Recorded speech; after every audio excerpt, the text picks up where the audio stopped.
A direção espiritual, ela nasceu no momento em que as primeiras comunidades descobriram, né, pela própria experiência, que para se manterem firmes nos propósitos de Deus, do Senhor, elas precisavam partilhar umas com as outras essas dificuldades. Então, geralmente, existia ali dentro da comunidade aquele que exercia uma liderança religiosa sobre o grupo. Então, as pessoas tinham aquela, como é que chama isso? Poderíamos dizer, aquele hábito que foi sendo desenvolvido de ir partilhar com aquela liderança as dificuldades da vida. Eu me lembro que a primeira vez que eu ouvi falar em direção espiritual era no seminário. O Padre Maurício Leão, que foi o meu primeiro reitor, dizia para nós, olha, aqui no seminário todo mundo tem que ter um diretor espiritual. Não é o confessor, não pode ser a mesma pessoa. Por quê? Porque aquilo que eu falo na confissão não pode ser comentado depois. Mas a direção espiritual, sim. Eu preciso comentar, porque é a partir da direção espiritual que eu vou acompanhar o meu crescimento espiritual. É a partir da direção espiritual que eu vou avaliar se eu estou realizando essas passagens, se a Páscoa de Jesus está tendo efeito na minha vida.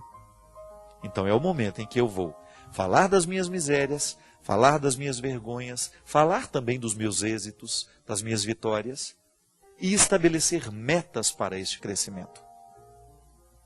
E é por isso, minha gente, que a vida em comunidade é tão importante para aquele que deseja estar em Deus e nele viver. Porque por mais frágil que seja a convivência com os nossos irmãos, por mais difícil que ela possa nos parecer, por mais entraves que possam surgir ao longo da nossa convivência, é nesta situação de indigência, de dificuldade, de luta, que nós vamos descobrir o que nós precisamos fazer para alcançar o crescimento. É na dificuldade com o outro que eu descubro onde é que eu preciso melhorar. Isso é direção espiritual. Quando eu tenho a oportunidade de partilhar as minhas dificuldades com alguém que eu considero que possa me aconselhar, e não é resolver os meus problemas, mas é dividir comigo uma possível visão, né, de alguma coisa que eu possa fazer, de algum encaminhamento das questões, para que eu possa continuar neste processo de Páscoa.